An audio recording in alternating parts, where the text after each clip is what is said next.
Okay, let's start talking about the Egyptians. Egypt was a tolerant polytheistic society in which several cosmologies and creation myths coexisted. The result was that, like so many other aspects of their religion, the Egyptian concepts of the origin and organization of the universe were not always consistent. The most influential of all Egyptian cosmological systems seems to have originated with the priests of the solar cult in the town of Heliopolis, located in the north of modern-day Cairo. The Heliopolitan worldview appears to predominate. Its creator deity was Atum, whose name has been variously interpreted as meaning the completed one. Atum somehow created himself. Atum is an epithet of Ra, written as Atum Ra. Atum was able to bring forth his children, Shu, that's air, and Tifnut, moisture, the first male-female pair in creation. Their children were Geb, the god of the earth, and Nut, or Nut, I'm guessing, the goddess of the sky, so Geb and Nut. This pair, in turn, engendered 4 children: Osiris, Seth, Isis, and Nephthys. Together, these 9 deities comprised the Ennead, the corporation of 9 gods of Heliopolis. At the center of the universe was the earth, a flat oval-shaped expanse bordered by the oceans. So at the very center you have the earth. It's flat, so it's a flat circle basically. Flat oval-shaped expanse bordered by the oceans, a flat circle surrounded by the waters, and we're going to read later on about the mountain. This was the land of the living. Another region of great importance for the Egyptian afterlife is the Akhet, which lies at the junction between the earth and the sky. For this reason, the word is normally translated as a horizon, especially since the most frequent employed determinative shows the sun rising or setting between 2 hills. Every evening the aged sun entered the underworld and traveled through it, immersed in noon, only to emerge at dawn as Khipri, the newborn sun. Thus the waters of noon have a rejuvenating baptismal quality essential to rebirth.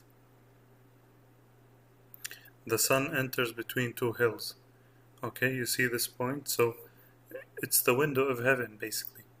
The sun enters through the window of heaven and exits through the window of heaven on the other side. And Akhet is the horizon. And remember that we've said Akh is the heavenly counterpart of the Kaaba, right? So Akhet is, where your Kaaba rejoins or meets with Akh, right? Akhet is where your Kaaba meets or rejoins with the Akh. Or it's the entryway, it's the entryway into the realm where your Kaaba meets the Akh. On the other hand, Akhet clearly has a close connection with the sun. So a rendering such as light land or bright place is probably closer to the mark. The Akhet is a place where the gods and spirits come into being. This is significant because there is a strong connection of this region with the Akh, an important soul-like state of the noble or blessed dead. So Akh, as we've said, I think I've already explained this, but Akh is the heavenly counterpart, and your Kaaba is going to be meeting with your Akh. So the entryway into the place where you're going to be meeting your Akh is called the Akhet.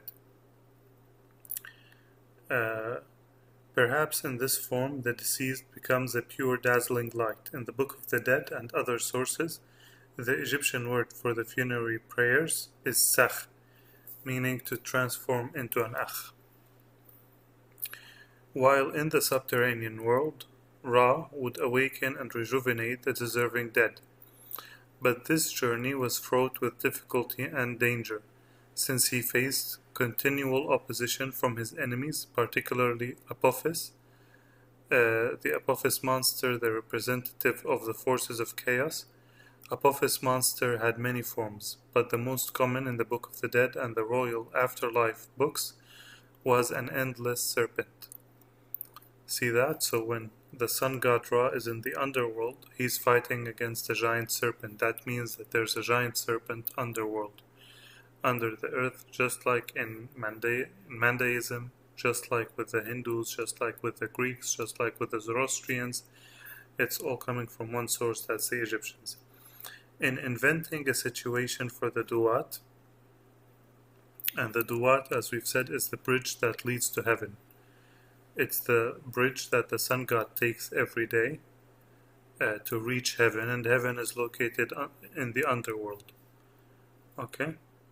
In inventing a situation for the Duat, the Egyptians appear to have believed that the whole of the habitable earth, that is to say Egypt, was surrounded by a chain of mountains, lofty and impassable, just like the Jebel Kaf of the Muhammadan writers. Jebel means mountain, so just like the mountain Kaf of the Muhammadan writers. From one hole in this mountain the sun rose, and in the other he set. Outside this chain of mountains, but presumably close to them, was the region of Duat. It ran parallel with the mountains and was on the plain either of the land of Egypt or of the sky above it.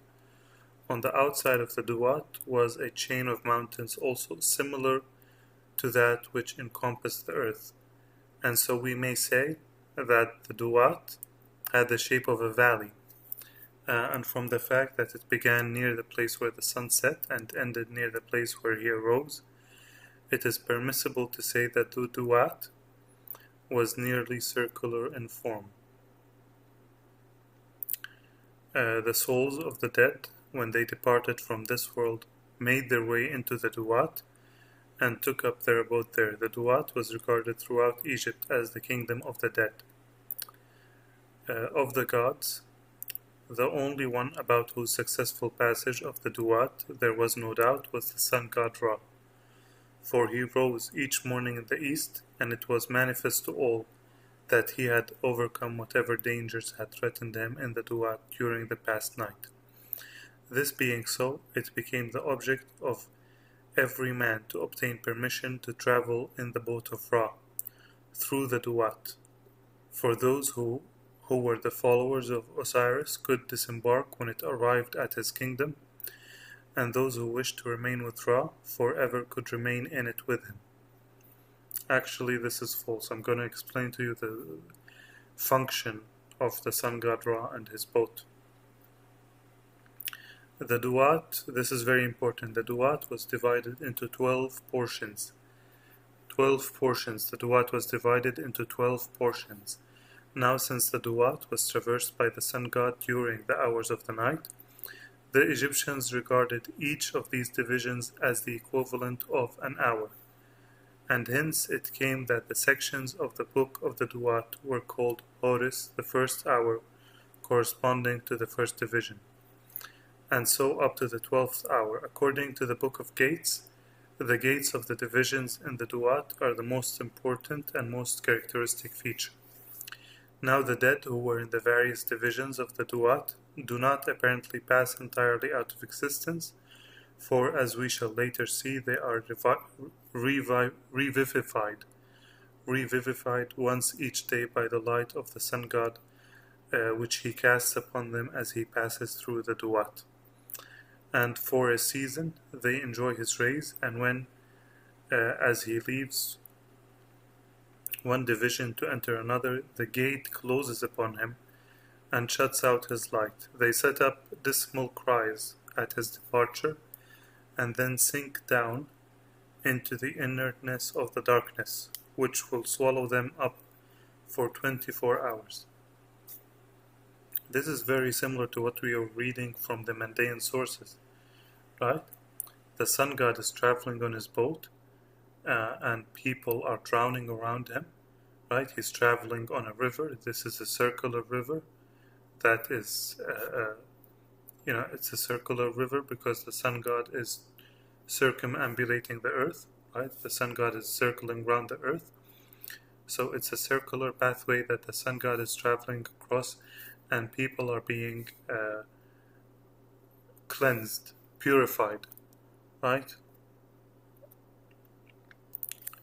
The boat then contains the body of the dead sun god, or Afura. He has with him a crew of 7 gods and 1 goddess. So that's the wife of God. The one goddess must be the wife of God. One of these acts as a guide, another as a steersman, another as a lookout, and the goddess or lady of the boat is there as a representative of the division through which they are about to pass. Besides these, we have Kashu, the double of Shu, and Shu is the god of the atmosphere of this world, who is present in the boat in order to supply the god with air, and Hirahiknu, who recites magical formulas, and Sa and Hu represent the form. Sa and Hu represent the form. Who represent the knowledge. Who represent the knowledge and intelligence necessary for the due performance of the journey. We may note. So I just want you guys to remember that Hu is on this boat, because I'm going to be talking about Hu. Okay, Hu is very important to us. We may note that the boat moves by itself, and that the gods who form a procession in front of it do not tow it, as we have already described in these volumes. It is needless to say here, more than that, they are all forms of the sun god, or deified aspects of him, and they accompany their Lord, who has transformed himself. As soon as Afura, that's the dead sun god, entered this division, he calls upon the gods to let him proceed, and he asks for light and guidance from them. He bids one set of apes to open the doors to him, and the others to welcome him. And the god takes a possession of the grain which is in Netra. His word has its due effect upon everyone, and the punishments which he adjudges to the condemned are carried out duly. As for the dead who are in this division, they do not journey on with the god, but they are left behind.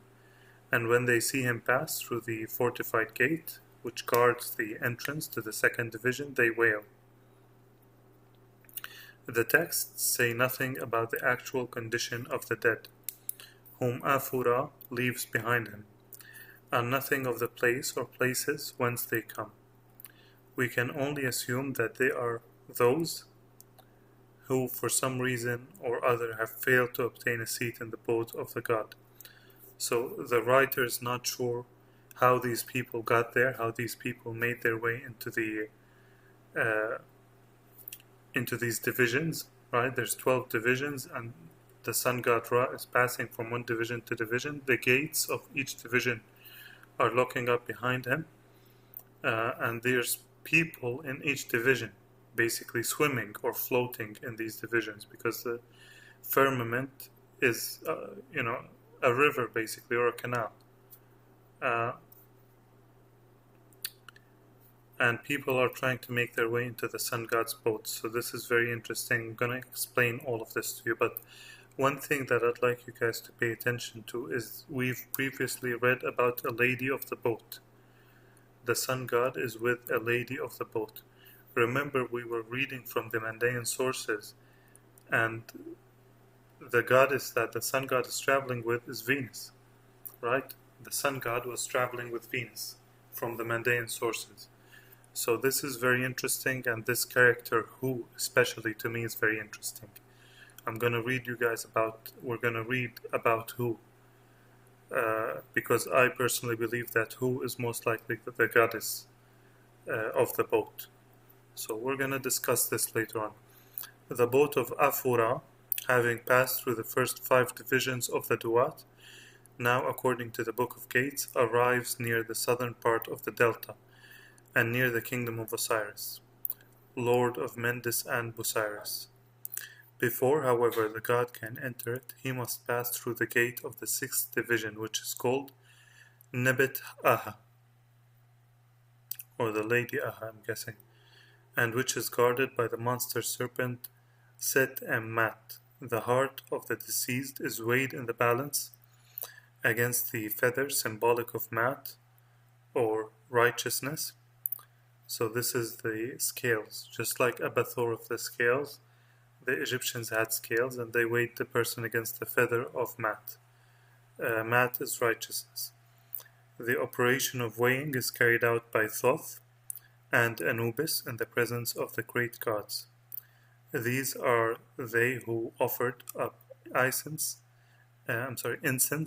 to the gods, and whose doubles have been washed clean, whose iniquities have been done away, and who were right in the judgment. Therefore has Osiris decreed them to be Mat of Mat, most righteous, and he has given them a place of abode in his own presence, with peace and the food of Mat, thereon to live.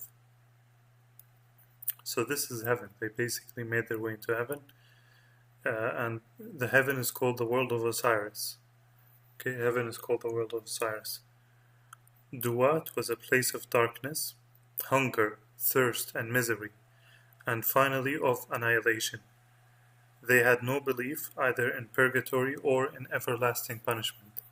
The beings in the Duat lived just so long as their friends and relatives on earth made the prescribed funeral offerings on their behalf, and no longer the shadow souls and bodies of those who were without food in the Duat were together, with the friends and monsters which opposed the progress of the sun god destroyed by fire each day utterly and finally.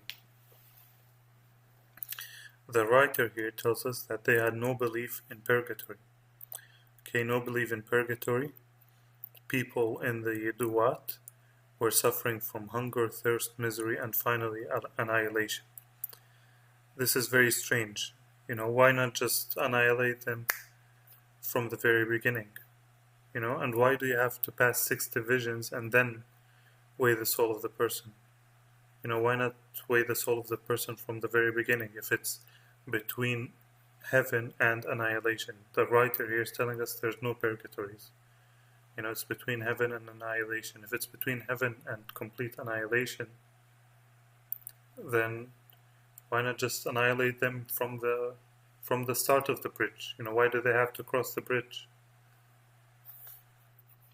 So let's go ahead and read this together. The writer states that the Egyptians had no concept of purgatory, yet knows nothing about what's happening to the souls in these divisions. What does doubles have been washed clean mean?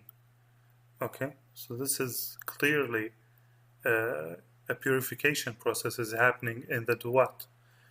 And what is the purpose of hunger, thirst, and misery?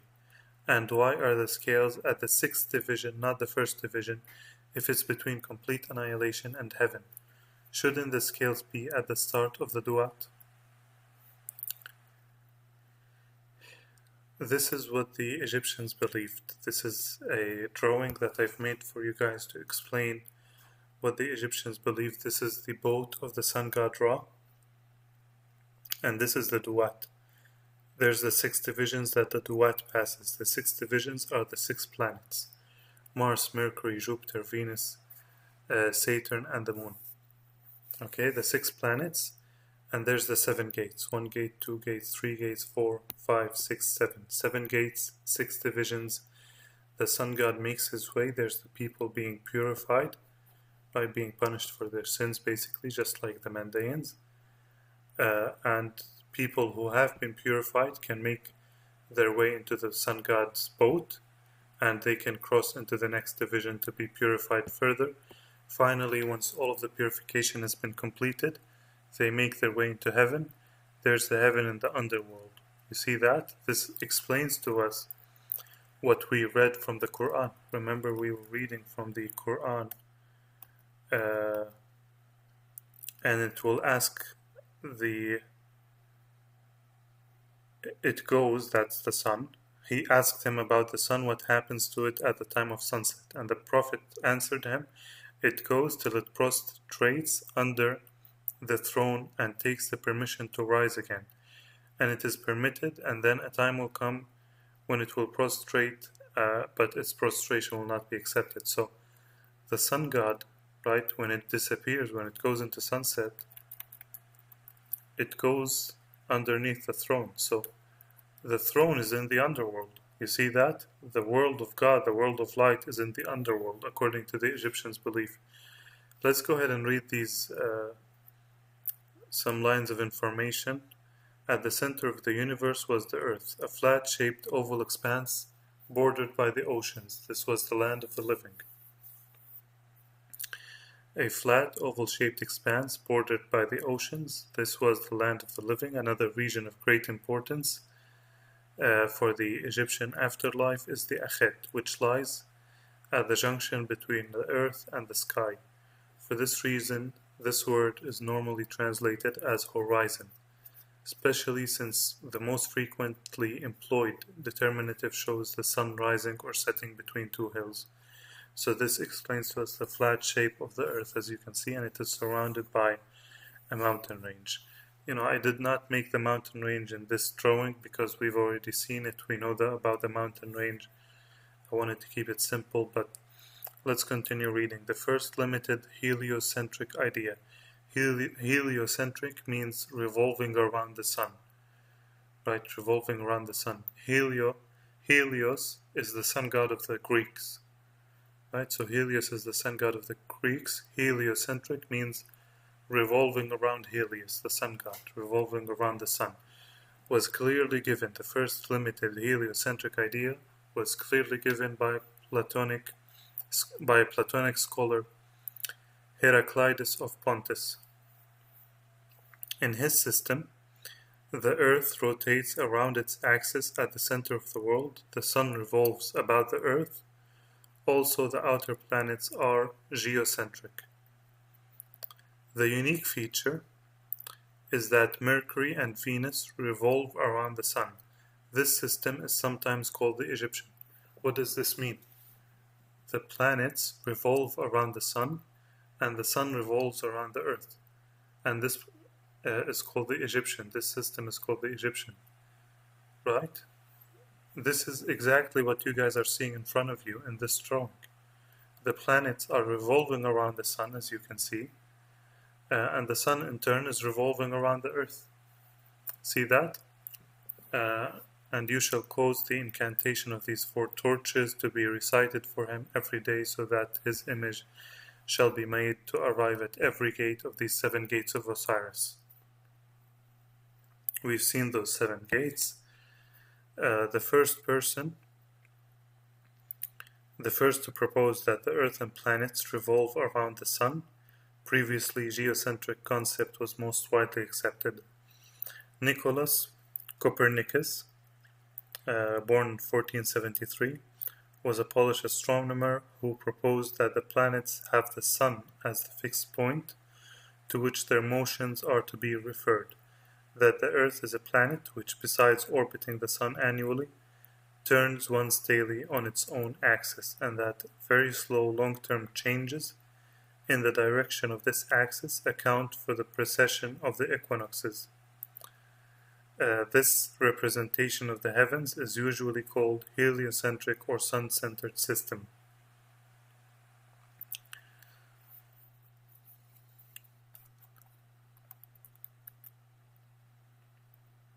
Where does the concept of the bridge to heaven come from? It comes from the Milky Way.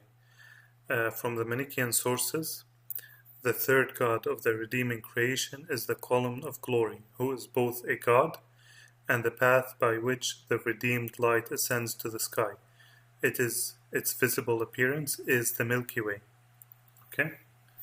By this path, they're speaking about the Milky Way, the souls pass to the moon at its time of waxing, and thence to the sun, from which they go to the new paradise.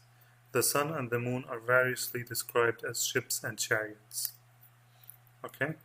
So, just like the Egyptians, the sun is a ship that delivers people to heaven, through the purgatories, basically.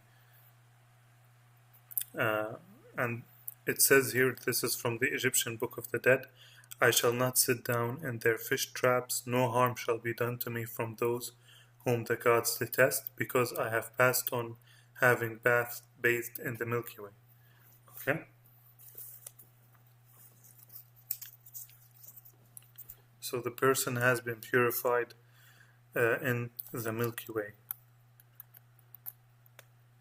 So this is something, many Egyptologists insist that the Egyptians did not believe in purgatories, but is this actually true? To be honest, I was hesitant in terms of whether I wanted to share this or not, but because every Egyptologist insists that there is no notion of purgatories, I just felt like I had to give my own opinion on this. To be honest, it's incredible how many of these Egyptologists believe that there were no purgatories in the Egyptians' belief system. Spell 699 refers to the suffering of the guilty deceased from drowning in the water before he left it, just as he suffered old age before he lived and returned younger. Let you flee like a falcon and pull yourself out of the water like the newer bird. You live like livings, and you become as small as young. Spell 670 again refers to the role of the lake of life in purifying the deceased who came out of it purified. You have left the lake of life purified. It means that he entered into the lake impure, but he came out of it purified after a period of punishment, especially if we know that this lake of life is one of the areas of the fiery punishment, where it is surrounded by many jackals, and it is one of the most dangerous lakes in the other world, where scientists see another variety to the tone of the lake of fire. The purgatory in the coffin texts that the convicted deceased could enter and exit the punishment areas of fire without being cut off by its fiery rays, or burnt by the souls of those who fell there, which refer to a form of temporary punishment, without mentioning a state of total annihilation. This is what spell 246 refers to, a spell for entering into fire and getting out of the fire.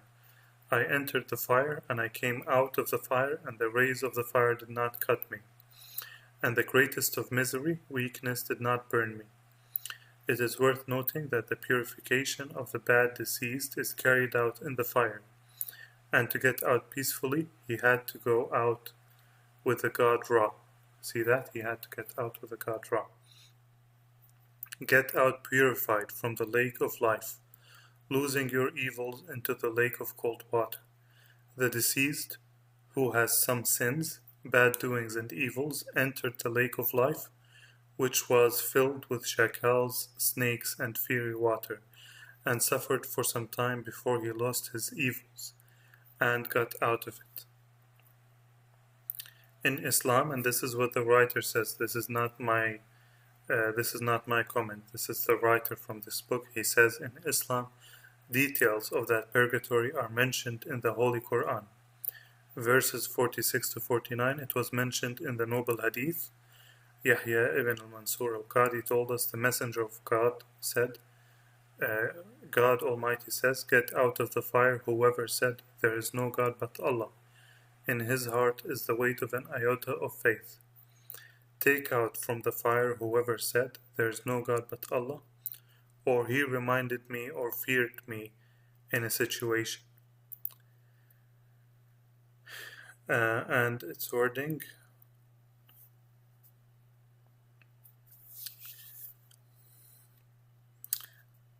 the Blessed and Almighty says in his holy hadith, the angels interceded, the Prophet interceded, the believers interceded, and nothing remained but the most merciful.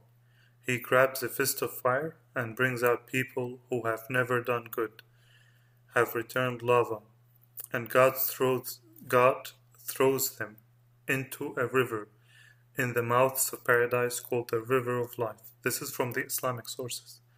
God takes out the evildoers and he throws them into a river in the mouths of paradise called the river of life. So they go out of this river as the grain comes out in the loud of the torrent. and they come out like pearls, with necklaces and rings, known to the people of paradise. These are the freedmen of God who brought them into heaven without their work, and no good they did. Okay?